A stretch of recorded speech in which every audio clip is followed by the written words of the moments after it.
ಯಾಕೋ ಸುಮ್ಮನೆ ನಿಂತಿದ್ಯಾ? ಬಾಯ್ ಬಿಡು.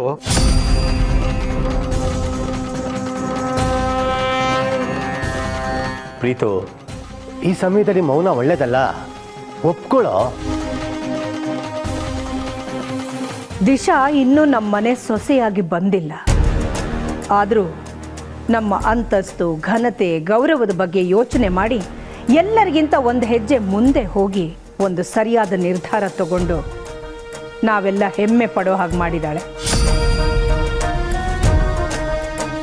ಆದರೆ ನೀನು ಈ ಮನೆ ವಾರಸುದಾರನಾಗಿ 30 ನಿಮಿಷದಿಂದ 300 ಥರ ಯೋಚನೆ ಮಾಡಿ ಒಂದು ನಿರ್ಧಾರ ತಗೊಳ್ಳೋದಕ್ಕೆ ಇನ್ನೂ ಮೀನಾ ಮೇಷ ಎಣಿಸ್ತಾ ಇದೀಯಾ?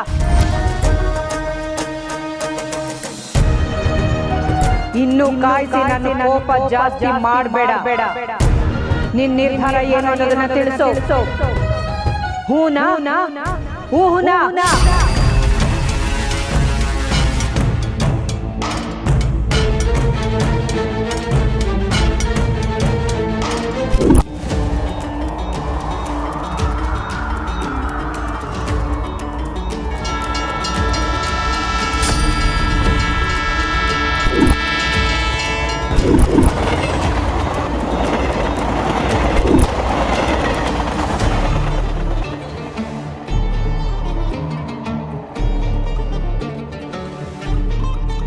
ಪ್ರೀತು, ಎಲ್ಲರೂ ಮಾತಾಡ್ತಾ ಇರೋದು ಕೇಳಿಸ್ತಾ ಇದೆ ತಾನೇ? ಮಾತಾಡು.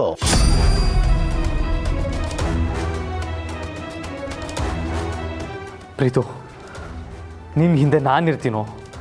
ನಿನಗೆ ಏನೇ ತೊಂದರೆ ಬಂದರೂ ನಾನು ನಿನಗೆ ಸಪೋರ್ಟ್ ಮಾಡ್ತೀನೋ? ನಿನಗೇನು ಬೇಕು ಅಂತ ಹೇಳು, ನಿನಗೋಸ್ಕರ ಏನು ಬೇಕಾದರೂ ಮಾಡ್ತೀನಿ.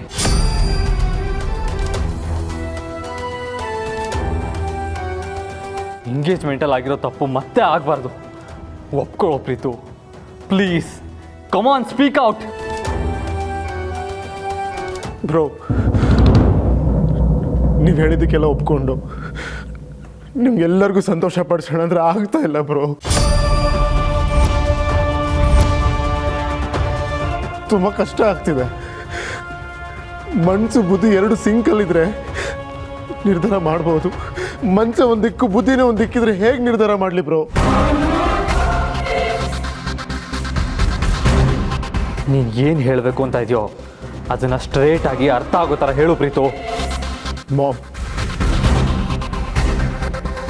ನಿಮ್ಮ ಮುಂದೆ ನಾನು ನಿರ್ಧಾರ ಮಾಡೋದು ದೊಡ್ಡವನಲ್ಲ. ಆ ಧೈರ್ಯನೂ ನನಗಿಲ್ಲ. ಇಷ್ಟು ದಿನ ನಿಮಗೆಲ್ಲ ಬೇಜಾರು ಮಾಡಿದ್ದೀನಿ. ಪಾರ್ವತಿ ಬದುಕನ್ನೇ ಹಾಳು ಮಾಡೋ ಅಂತ ಮಾತಾಡಿದ್ದೀನಿ.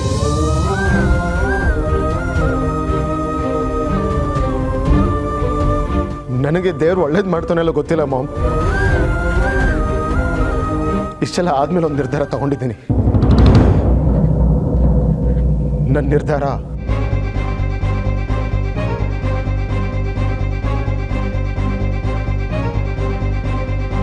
ದಿಶಾನ ಮದುವೆ ಆಗೋದಕ್ಕೆ ನನಗಿಷ್ಟ ಇಲ್ಲ ಬಾಬ್.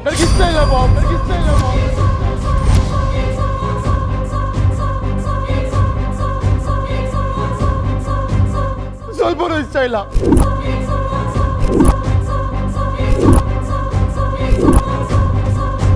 ಸ್ಟುಪಿಡ್ ಫೆಲೋ, ಹೇಳಿದ್ದೇನೆ ಹೇಳಿ ಎಲ್ಲರೂ ಮನಸ್ಸಿಗೆ ನೋವು ಕೊಡ್ತಾ ಇದೆಯಲ್ಲೋ.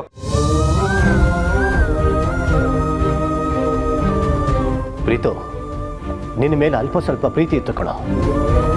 ಈಗ ಅಸಹ್ಯ ಆಗ್ತಾ ಇದೆ ಅಲ್ವಾ? ಯಾರ ಎಮೋಷನು ಕೇರ್ ಇಲ್ವೇನೋ ನಿನಗೆ? ಎಲ್ರಿಗೂ ಅವಮಾನ ಮಾಡಬೇಕು ಅಂತ ಡಿಸೈಡ್ ಮಾಡಿದ್ಯಾ ಪ್ರೀತು?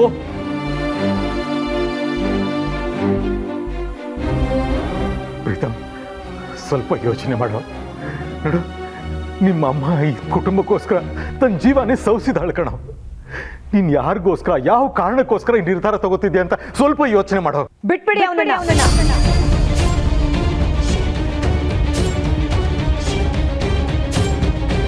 ಅವನಿಗೆ ಯಾವ ಫೀಲಿಂಗ್ಸು ಇಲ್ಲ. ಅಪ್ಪ, ಅಮ್ಮ, ಅಣ್ಣ, ಕುಟುಂಬ ಯಾವುದ್ರ ಬಗ್ಗೆನೂ ಎಮೋಷನಲ್ ಅಟ್ಯಾಚ್ಮೆಂಟು ಇಲ್ಲ. ಈಗ ಖಾತ್ರಿ ಆಯ್ತು, ಅವನಿಗೆ ಹೃದಯನೂ ಇಲ್ಲ. ವಿಷ ತುಂಬಿಕೊಂಡಿರೋ ಹಾವಿಗೆ ಎಷ್ಟೇ ಹಾಲೆರೆದ್ರೂ ಅದು ಕಕ್ಕೋದು ವಿಷಾನೇ. ಹೇಯ್, ನಿನ್ನಂಥ ಮಾನಗೆಟ್ಟವನಿಗೆ ನನ್ನ ಮುಂದೆ ತಲೆ ಎತ್ತಿ ನಿಂತ್ಕೊಳ್ಳೋ ಯೋಗ್ಯತೆನೂ ಇಲ್ಲ.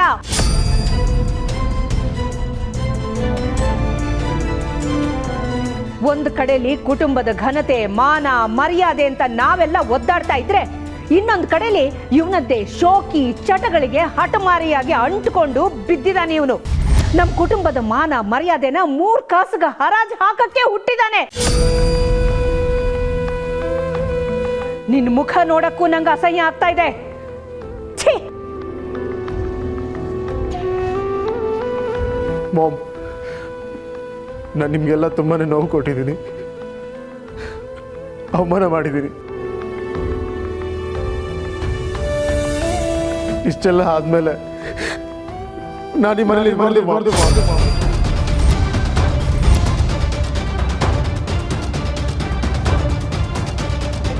ಈಗಲೇ ಹೊರಟೋಗ್ತೀನಿ ಮಾವು. ಪ್ರೀತು, ಯಾರು ಅವನನ್ನ ತಡಿಬೇಡಿ.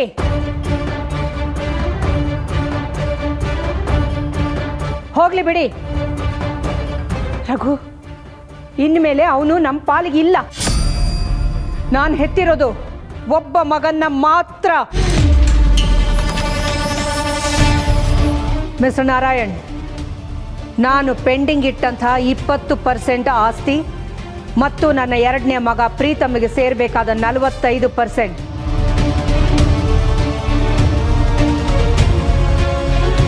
ಎರಡನ್ನು ಸೇರಿಸಿ 65% ಆಸ್ತಿನ ತನಗಾದ ಅವಮರ್ಯಾದಿನ ಮರೆತು, ನೋವನ್ನು ಮರೆತು, ನಮ್ಮ ಕುಟುಂಬದ ಘನತೆ ಗೌರವನ ಕಾಪಾಡೋದಕ್ಕೋಸ್ಕರ ನಿರ್ಧಾರ ತಗೊಂಡಿರೋ ದಿಶಾನ ಹೆಸರಿಗೆ ಬರಿಬೇಕು.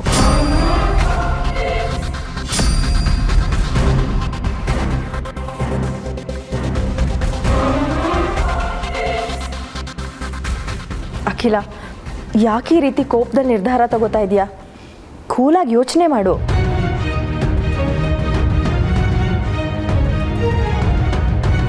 ಆಂಟಿ, ಏನಂಟಿ ಇದೆಲ್ಲ? ಆಸ್ತಿ ಎಲ್ಲ ನನಗೆ ಯಾಕೆ? ಪ್ಲೀಸ್. ದಿಶಾ, ನಿನಗೆ ಹೃದಯ ಇದೆ. ನಮ್ಮ ಭಾವನೆಗಳನ್ನು ಅರ್ಥ ಮಾಡಿಕೊಂಡು ಇಲ್ಲಿವರೆಗೂ ಬಂದಿದೀಯಾ. ನಿನಗೆ ನೋವಾಗಿದೆ. ನೀನಿಷ್ಟೆಲ್ಲ ಅನುಭವಿಸೋ ಹಾಗೆ ಮಾಡಿರೋರು ನಾವು. ನಿನಗೆ ಇದು ನನ್ನ ತಪ್ಪು ಕಾಣಿಕೆ ಅಂತ ತಿಳ್ಕೊ.